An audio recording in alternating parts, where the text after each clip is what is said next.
plutôt rebonsoir. On est dans la soirée ici à Montréal pour le Cercle de paix. Et c'est la deuxième phase dans le salon avec la petite mini-conférence et par la suite nos partages. Nous sommes vendredi le 24 août 2012. En commençant la rencontre, on va commencer avec 2 chansons.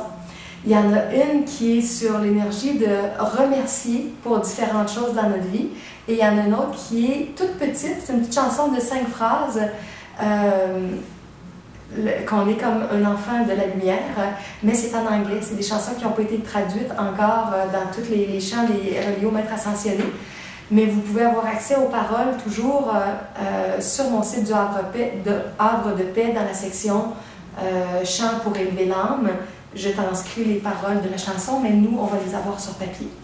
Alors, je vais tout de suite mettre la musique pour ces 2 chants-là qui vont commencer ce volet-là de la rencontre.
Et on enchaîne avec la suivante.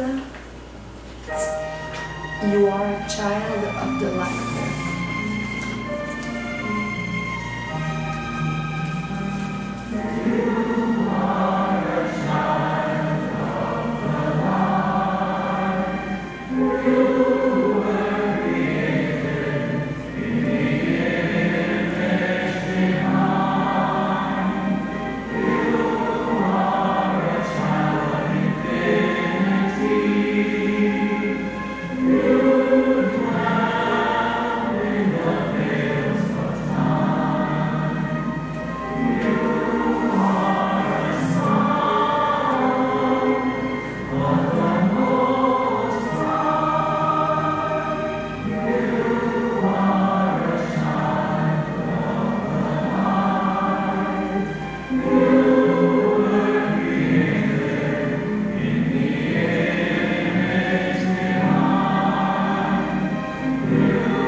Cette chanson-là, You Are a Child of the Light, tu es un enfant de lumière ou vous êtes un enfant de lumière, ça me rappelle entre autres qu'il y a plusieurs années, dans un de mes projets pilotes pour le centre multidimensionnel, j'ai eu un petit projet qui s'appelait La Maison des Enfants de la Lumière.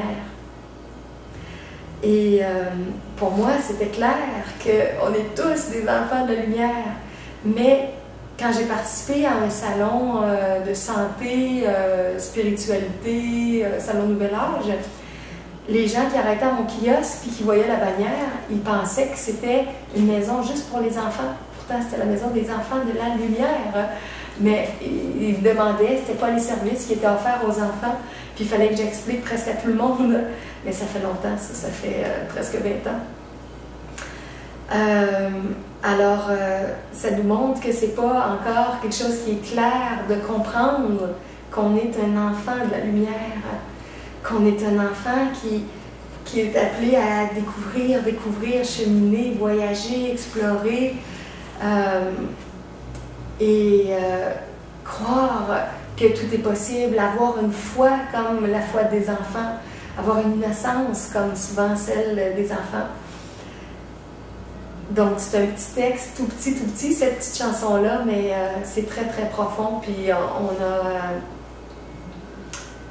on est loin d'avoir fini de redécouvrir notre côté enfant à l'intérieur de nous. Un élément qui me venait aussi, c'est que les petites chansons, un petit peu comme des mantras, comme ça, qui ont juste quelques lignes, ils sont presque toujours répétés 3 fois, puis des fois même 4 ou 5 fois. Et une des explications aussi qui est donnée à ça, c'est sûr que ça fait en sorte que la chanson est plus longue, mais c'est que comme on a plusieurs corps d'énergie, quand on fait un petit chant spirituel plus d'une fois, ou quand on fait un décret de lumière, toute ma vidéo que j'avais fait aussi au printemps sur les décrets de lumière, des petits textes avec des phrases très très percutantes, je suis quelque chose qui est très très lumineux ou qu'on appelle des forces de lumière, puis qu'on répète les décrets 2 fois, 3 fois, 4 fois, c'est que ça rentre plus profondément dans nos corps d'énergie. Donc, on le dit une première fois, puis on est plus ou moins concentré. La deuxième fois, on a encore un peu plus de concentration. La troisième fois, et par exemple, quand j'enseigne aussi ce qu'on a fait dans une autre vidéo, dans la salle de méditation, les conjurations et le cercle de protection. On le fait 3 fois pour que ça rentre d'abord sur le plan astral ou émotionnel, ensuite sur le plan mental, ensuite sur le plan causal de la créativité divine ou lumineuse. Donc, un petit texte qu'on redit, puis si on le dit avec notre concentration puis notre cœur, on entre davantage dans la vibration à chaque fois qu'on le redit. Un autre élément qui me vient aussi, je vais vous parler dans un instant de certains livres, puis il y avait un passage où il était question, dans ces livres-là, de notre enfant intérieur. Et que si on est à l'écoute par moment, puis qu'on essaie de visualiser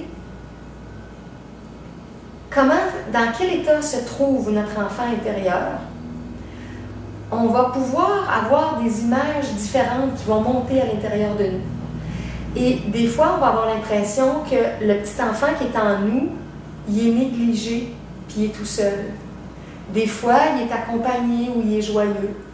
Des fois, il est plus grand, il est plus adolescent ou il est comme rendu adulte. Des fois, il est triste, des fois, il est en colère. Des fois, il se questionne, il se demande, des fois, il a peur. Il y a une partie de nous qui est notre enfant, qu'on n'écoute pas toujours. Et plus on est à l'écoute de cette partie-là en nous, plus on va aussi être capable d'être à l'écoute de l'enfant intérieur de chaque personne. Fait que ça peut être bon, même si on a des enfants, même si on travaille avec des enfants, même si on en côtoie, de prendre du temps des fois pour se demander où on en est avec notre enfant intérieur. Puis on ne fait pas ça souvent parce qu'il est caché. Il est caché en dedans de nous, on ne le voit pas. Mais il est précieux. Et l'enfant intérieur ou l'enfant de la lumière, c'est aussi, à un certain niveau, une représentation de l'enfant Christ à l'intérieur de nous. J'explique, moi, de différentes façons qu'on est le Christ. Originellement, dans la partie pure de notre être, chacun de nous est le Christ, et l'enfant innocent, l'enfant divin, l'enfant de l'univers, l'enfant de la source divine. Mais on a rejeté cette partie-là, puis on a développé une autre identité, une illusion de qui on est. Et dans le fond, ce Christ-là, il est comme appelé à grandir pour qu'il prenne plus de place, pour faire grandir notre joie, pour faire grandir notre enthousiasme, faire grandir notre émerveillement, faire grandir notre capacité d'apprendre, faire grandir notre élan à donner aux autres, notre élan à partager, faire grandir notre soif d'enseigner, de contribuer, de se sentir utile. Les enfants, quand ils sont tout petits, ils ont souvent toutes ces caractéristiques-là. S'ils sont aimés, s'ils sont appréciés, si leurs besoins de base sont comblés, ils rayonnent de cette énergie-là, puis ils ont ces élans-là naturels. Mais par nos souffrances, nos blessures, nos difficultés, tout ça, ben, on se ferme, on est plus étouffé, on communique moins, on développe des peurs, un manque d'estime. Mais on est appelé à laisser émerger de plus en plus cet enfant-là qui fait qu'on peut vivre simplement, on peut être humble à n'importe quel âge, dans n'importe quel contexte, dans n'importe quelle position. Donc, si parfois vous pensez à ça, à l'enfant de lumière que vous êtes, qui sommeille à l'intérieur de nous, c'est de penser au Christ enfant à l'intérieur de nous qui grandit, qui veut grandir, puis qui veut se développer, puis rentrer dans tous nos bras, nos jambes, notre corps, et s'exprimer dans le corps d'adulte qu'on est devenu. Mais on a besoin de lui permettre de prendre de la place comme ça et d'accepter qu'on a cette présence heureuse-là, divine-là, qui est en nous. Puis, c'est ça, d'y faire la place pour qu'elle se manifeste, au lieu de l'étouffer, au lieu de la cacher, ou dire qu'est-ce que les autres vont penser. Un enfant qui fait des folies, qui fait toutes sortes de choses spontanées, il ne va pas toujours avoir la pensée derrière la tête, qu'est-ce que les autres vont penser, qu'est-ce qu'ils vont dire, comment ils vont me juger. Il dit ce qu'il a envie de dire, il fait ce qu'il a envie de faire, il fait la culbute, ou la roulade, ou la roue, ou la blague. Donc, on est appelé à redévelopper cette spontanéité-là entre nous, que ce soit au travail, que ce soit en famille, que ce soit avec qui que ce soit qu'on rencontre, et arrêter de faire des barrières avec les diplômes, les titres, les âges. Moi, entre autres, je suis très habituée de tutoyer les gens. Et dans les courriels que je reçois, des gens qui m'écrivent d'un petit peu partout dans la francophonie, habituellement, le premier message que je retourne aux gens, je leur dis bonjour, je dis le prénom. Souvent, les gens vont signer leur prénom. Bonjour Rose, bonjour François, bonjour Michel. D'ailleurs, je te salue Michel. Il y a un nouveau Michel dans ma vie qui a fait des émissions de radio à sa façon puis des vidéos sur son site web que je vois qu'il est un communicateur aussi. Donc, salut Michel. Et qui a une belle énergie divine et se sent très proche du divin, puis il vient de découvrir le courant miracle, c'est le fun. Alors, je suis en train d'oublier, qu'est-ce que je voulais dire avec ça? Je voulais dire... c'est ça, je réponds dans mes courriels aux gens,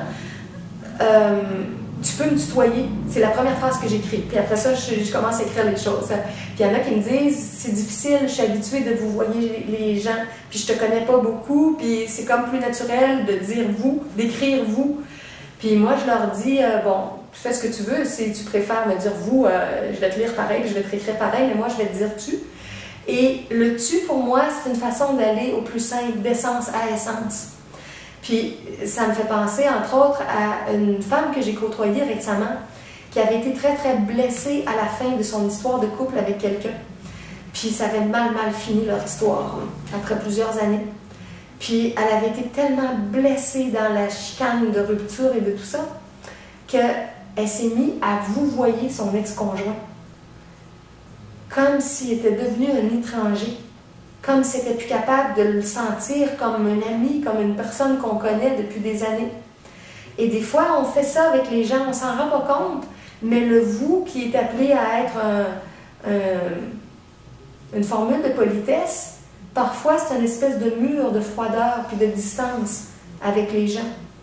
Mais c'est sûr que si on pense que la personne elle va se sentir insultée ou blessée, on est mieux de lui en parler puis expliquer dans quel état intérieur on est, c'est quoi notre façon de penser, pour que la personne comprenne que c'est vraiment avec du respect qu'on fait ça. Je sais qu'il y a des écoles qui ont enlevé le tu puis ils demandent le vous parce que les élèves étaient trop turbulents puis il n'y avait pas assez de respect face au professeur, donc ils ont remis la règle du vous. Ça peut se comprendre. Mais d'une autre façon, c'est bien aussi un professeur qui a une relation au-dessus avec ses élèves quand c'est dans le respect, dans l'harmonie, quand il y a une bonne communication.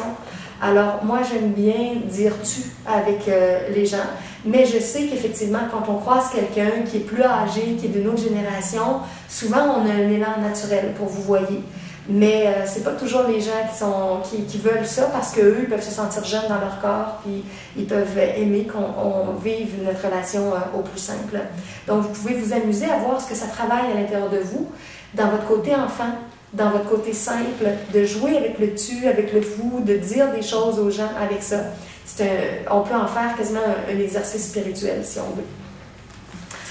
Bon, maintenant, je vais vous parler de 3 livres extraordinaires dont je voulais vous parler ce soir, que j'ai lus très, très récemment. Un petit peu que je prenne. Yep. En dessous de la vidéo, vous avez toujours les informations plus détaillées. Un petit peu, je vais enlever les sandales.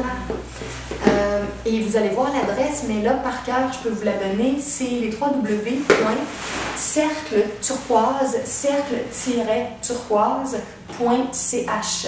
C'est en Suisse. Et à l'instant que je m'installe quand il faut. Alors, c'est une femme qui écrit à partir de la Suisse, qui s'appelle Marguerite Comtesse. Oui, c'est marqué sur sa couverture d'ailleurs. Et qui, il y a quelques années, alors qu'elle était au tournant de la cinquantaine, elle a découvert une approche qui s'appelait la régression mémorielle.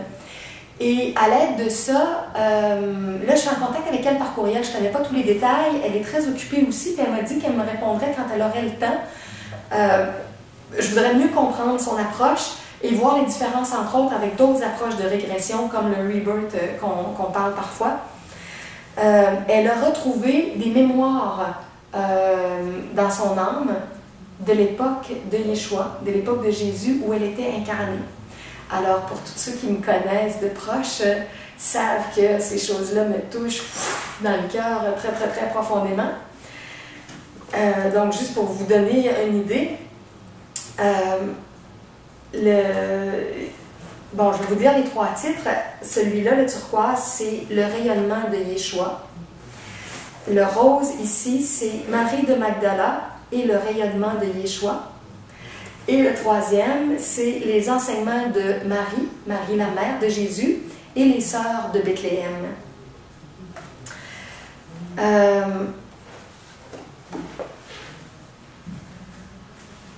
J'ai adoré ces livres-là, ça m'a touchée, ça réveille des mémoires en moi, du passé, tout ça. Et il y a des bouts quand je suis assise, puis concentrée, puis que je me mets à lire, que je ne suis pas capable de m'empêcher de pleurer. Pas parce que c'est triste, parce que ça rentre dans mon cœur, puis que pour moi, c'est très beau. Et hier ou avant-hier, j'en lisais des passages à Pierre, le père de ma fille, puis je disais, c'est tellement beau, c'est tellement beau. Veux-tu que je t'en lise des passages, parce que c'est un homme qui lit pas, qui a une spiritualité plus intérieure, puis qu'on discute beaucoup, beaucoup, mais qui passe pas par des livres externes. Et fait que je savais qu'il les lirait vraiment pas, fait que j'ai décidé de lui en lire des passages. Et je commençais à peine à lire, puis mes larmes montaient, puis je disais, bon, mais ça vous fera possiblement pas cet effet-là. Dites-vous pas que si vous les lisez, si vous les achetez, vous allez pleurer, parce que on n'a pas tous la même résonance avec ce genre de livre-là, avec cette époque-là. Moi, comme j'étais incarnée aussi, et que j'étais très proche de Yeshua, c'est quelque chose de très, très touchant pour moi. Mais c'est des très, très beaux livres qui ramènent des mémoires de cette époque-là. Et ce qui est spécial, c'est que dans toutes les mémoires que Marguerite elle a ramenées, elle avait entre autres son conjoint André, qui la guidait quand elle faisait ses régressions mémorielles et qui prenait beaucoup, beaucoup de notes avec tout ce qu'elle disait. Je ne sais pas si à un moment donné, il y a eu un magnétophone, elle ne l'a pas dit directement, peut-être qu'à un moment donné, elle a enregistré aussi. Mais André prenait des notes et à partir de tout ce qu'ils ont retrouvé, ils ont fait les 3 livres. Qu'est-ce que je voulais dire donc avec ça? Ah oui, c'est ça. Puis dans les informations qu'ils ont ramenées, ben, ils ont ramené des pans entiers de conférences que Yeshua a données il y a 2000 ans. Alors, c'est extraordinaire. C'est extraordinaire parce que c'est très rare de nos jours. Daniel Muroy, Anne et Daniel Muroy-Givaudan ont fait ça un peu dans leur livre Reliés aux Annales akashiques. Ça, c'est sur le site muroy-givaudan.com. Mais il y a très, très peu d'informations de nos jours qui donnent de première main les enseignements de cette époque-là. Donc, si vous voulez vous imprégner d'une partie de comment Yeshua a enseigné directement, procurez-vous ces livres-là. Et les deux premiers, c'est pas premier parce qu'il n'y a pas d'ordre, c'est 3 livres, mais je vous dirais que le turquoise et le rose, il y a beaucoup plus d'enseignements directs de Yeshua parce que Marie, elle a raconté toutes sortes de choses, mais il y avait moins de conférences directement de Yeshua. Donc, moi, je suggère en premier ces 2-là. Et celui qui en a le plus d'enseignements, c'est le rose. Marie de Magdala et le rayonnement de Yeshua.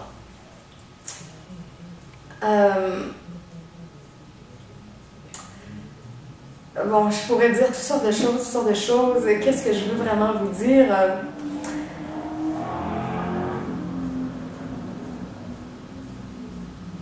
Un des éléments, entre autres, qui est touchant aussi, c'est de voir, à travers tout l'enseignement qui sort de ces livres-là, comment le simple souhait de se relier à la force divine à l'intérieur de nous, comment ça ouvre un canal pour recevoir des nouvelles énergies.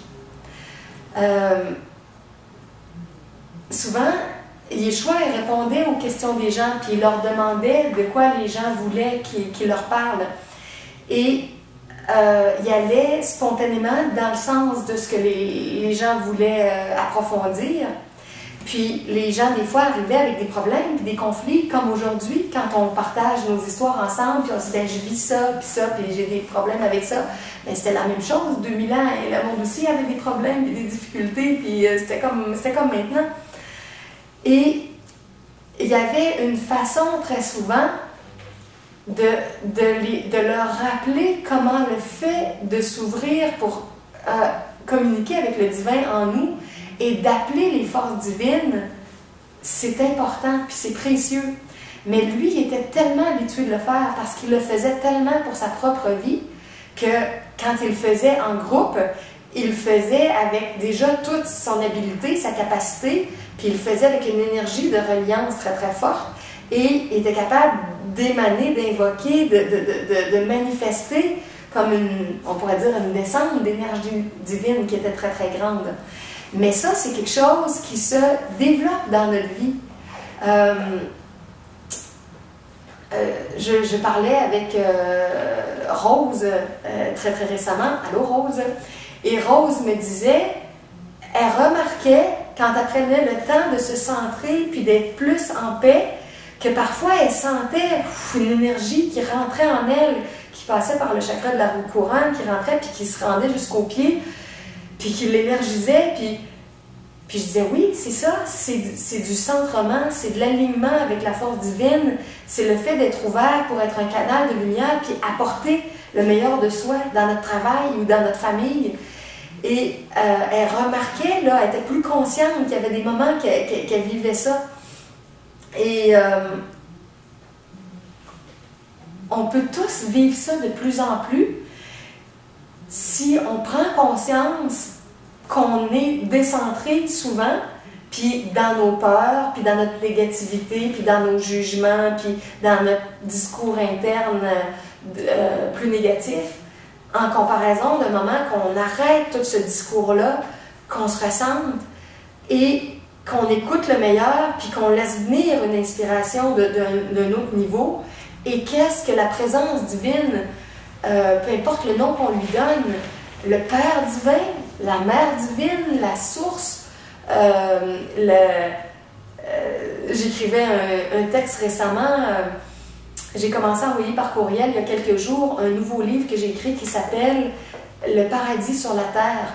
Et si vous voulez le recevoir, vous avez juste à m'envoyer un courriel à juliedemontréal@gmail.com, je vais vous l'envoyer. C'est un petit texte de 50 pages.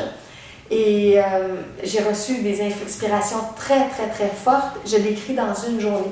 C'était assez spectaculaire. J'ai commencé à midi et je l'ai fini à 10 h du soir. J'ai à peine arrêté pour manger quelques bouchées dans la journée à 2 reprises.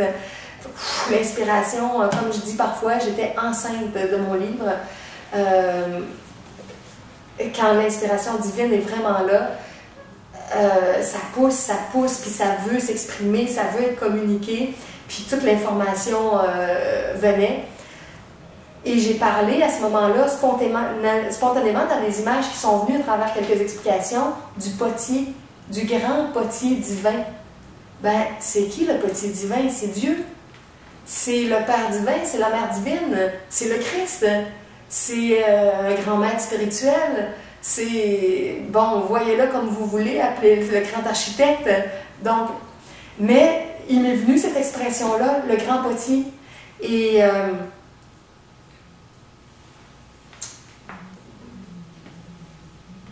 j'ai oublié où je voulais en venir avec ça. Qu'est-ce que je voulais dire? Des fois, je fais un préambule, puis un autre préambule, puis je fais un lien qui me mène à un autre lien, puis finalement, j'ai complètement oublié où est-ce que j'étais en train de me rendre. OK, le potier divin, les noms qu'on utilise, le fait d'invoquer une présence. Oui, je pense que c'était ça mon alignement, que j'ai bifurqué un peu. Mais c'est ça, peu importe le nom qu'on va utiliser, l'idée, c'est de se relier à une force, à quelque chose qu'on sait qui existe, et de se laisser habiter par cette force-là.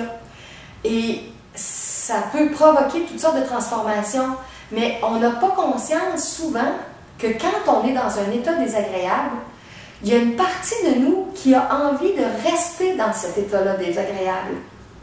On rentre dans la colère, ou on rentre dans le jugement, où on rentre dans une frustration de ce qu'on vit dans une de nos relations. Puis c'est comme si l'ego, il veut continuer de se nourrir de ça, puis il veut continuer à exprimer sa colère, puis il veut continuer à insulter, ou il veut continuer à faire pitié, puis être triste, puis pleurer, ou à déprimer. Il y a quelque chose je sais pas comment dire, il y a une espèce de disque qui tourne et qui retourne dans le mécanisme de notre ego. Au lieu de tout à coup se recentrer, puis se dire, est-ce que je veux rester dans cet état-là? Est-ce que je veux vivre autre chose? Est-ce que je veux retrouver un autre état émotionnel? Et quand on veut changer d'état, si on se relie à une présence divine qui est à l'intérieur de nous, ça peut être très, très, très rapide pour recevoir une nouvelle inspiration, pour recevoir un nouveau champ d'énergie, pour recevoir tout d'un coup un flash guidance, pour sortir instantanément de ce qu'on est en train de vivre. Quand on dit « le royaume de Dieu est en nous », c'est parce que toute la force divine, elle est déjà là. Elle n'est pas à l'autre bout de la ville ou dans l'autre pays ou dans quelques jours quand on va recevoir notre chèque de paye ou on peut attendre plein de situations externes, mais cette présence-là, elle est déjà là maintenant. Et si on s'y relie, on peut rentrer maintenant dans un état de plus grand calme, de plus grande paix, de plus grande ouverture, de plus grande compréhension. Donc, vous allez voir, si vous lisez ces livres-là, de quelle façon Yeshua ou Jésus invoquait la présence divine pour qu'il y ait une manifestation spontanée puis un changement intérieur dans la conscience.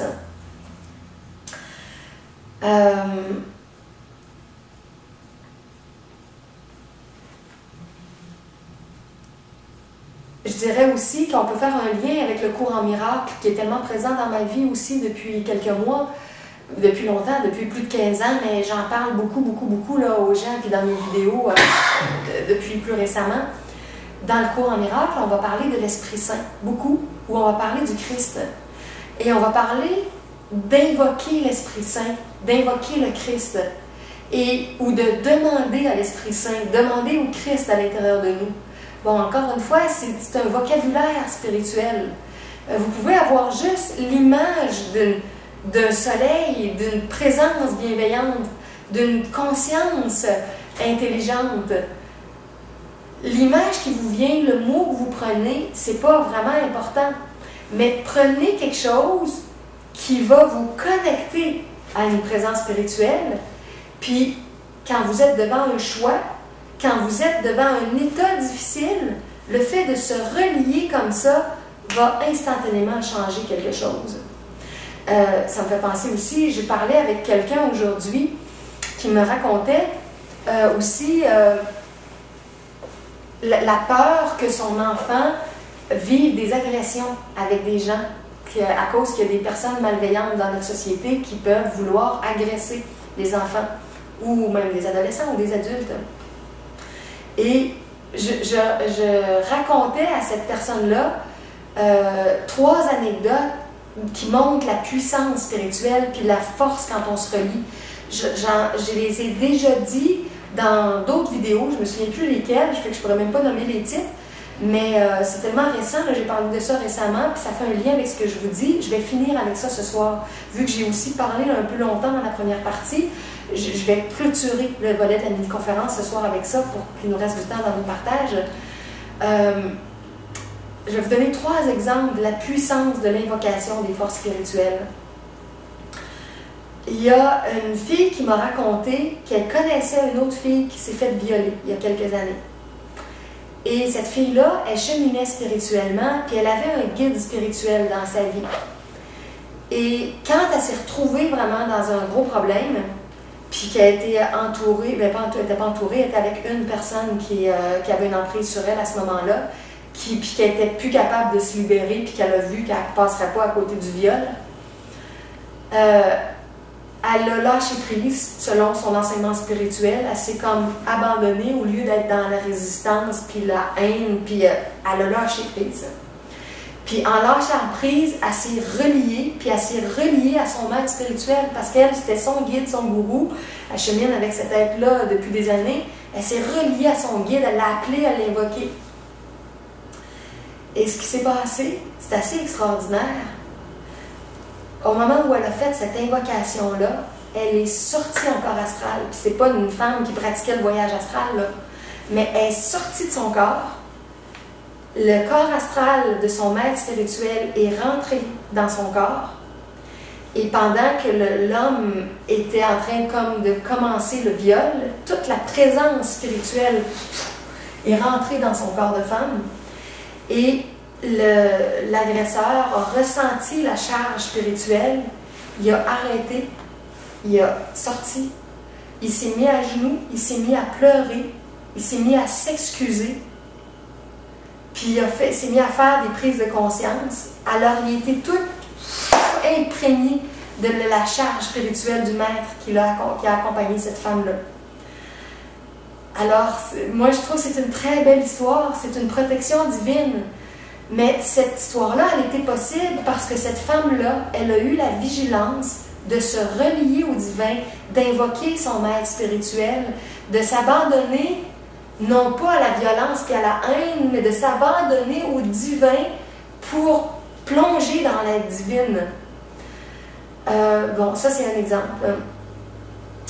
L'autre exemple, c'est une fille, Mona. Salut Mona, ça fait très longtemps que je ne t'ai pas vue. Mona qui m'a raconté il y a quelques années qu'elle était dans le métro, qu'il y a un homme qui a mis un couteau en dessous de la gorge et qui a dit « Donne-moi ton argent ». Puis elle n'avait pas d'argent, elle avait juste sa carte de métro sur elle. Fait qu'elle a dit « J'ai pas d'argent », mais là, lui, il ne savait pas si c'était vrai ou si c'était pas vrai. Là, elle ne savait pas trop qu'est-ce qui se passait, elle ne savait pas si elle serait blessée juste pour qu'il vérifie si elle avait de l'argent. Elle aussi, c'est une femme spirituelle. Et la seule chose qui est venue à l'intérieur d'elle, c'était le mot amour, parce qu'elle sait que c'est un champ d'énergie, que c'est une force, l'énergie d'amour, c'est une protection absolue, l'amour. Alors, elle a cliné son mental et tout ce qu'elle faisait, c'est qu'elle disait amour, amour, amour. Je suis amour, je suis amour, tu es amour, nous sommes amour, amour. Quelques secondes comme ça, elle rentrait à l'intérieur de l'énergie de l'amour. C'est la seule idée qui venait de ce qu'elle pouvait faire. Et l'homme a reculé, il a tourné sur lui-même, il a dit « Je te ferai pas de mal », puis il est parti. C'est des champs d'énergie. Ah, d'ailleurs, j'avais dit 3 exemples, mais je vais vous raconter un 4e parce que j'ai eu un autre témoignage d'une personne récemment, ça aussi, ça m'a beaucoup touchée. C'était relié au cercle de protection que j'ai enseigné, puis quelqu'un qui m'a fait un témoignage. Puis je dis toujours, le cercle de protection, le cercle de lumière, il est tout enseigné dans ma vidéo, le cercle de protection, c'est infranchissable. Un être sombre ne peut pas franchir un cercle de lumière. Alors cette personne-là, elle avait quelqu'un, toutes les nuits, qui venait l'importuner dans sa chambre, une présence astrale qui venait la déranger.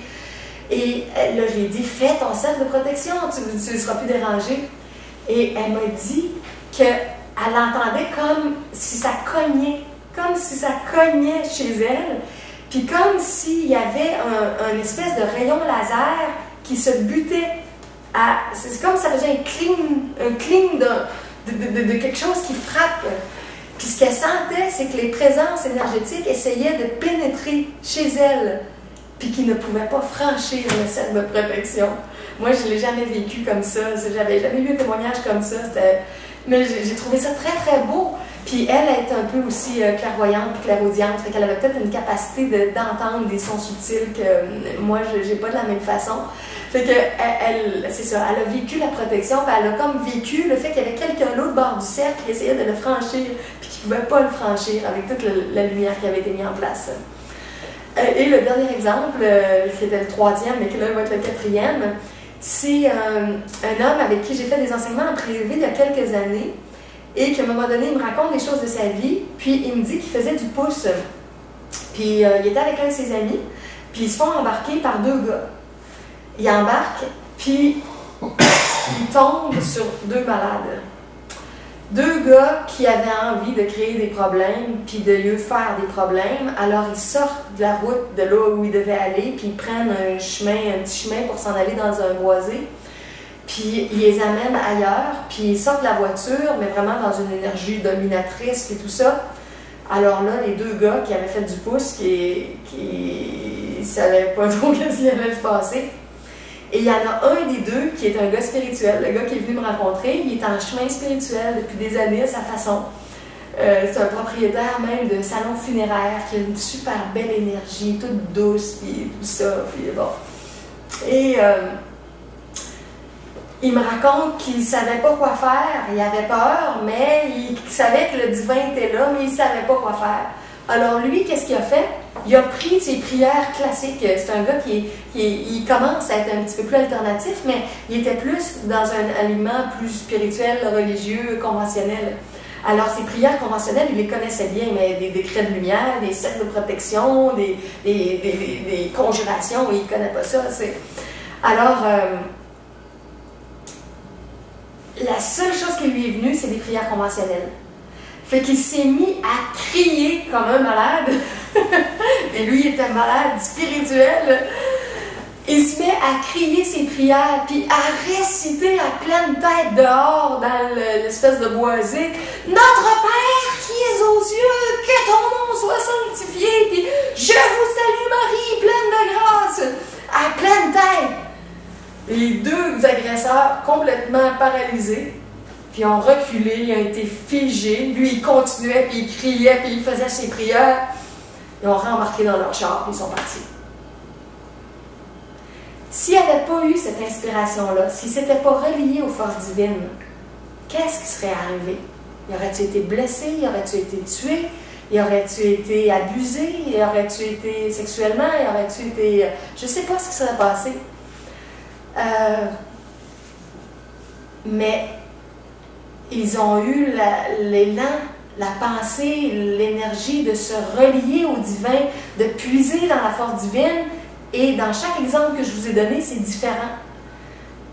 Alors, il existe autant de chemins qu'il existe d'êtres humains.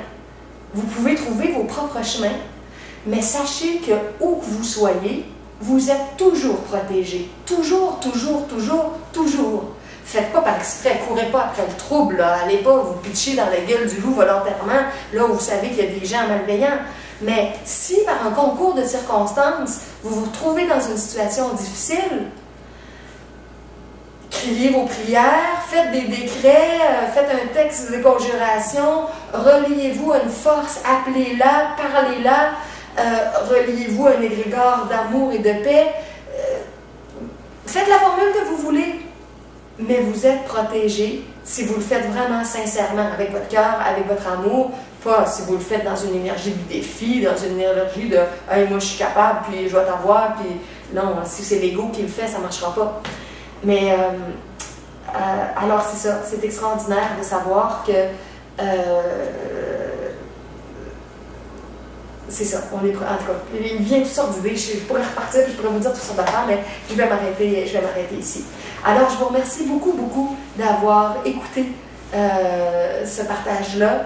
Je te remercie, Christian, d'être avec moi ce soir. T'es toujours fidèle dans ton cheminement et dans ce qu'on vit ensemble.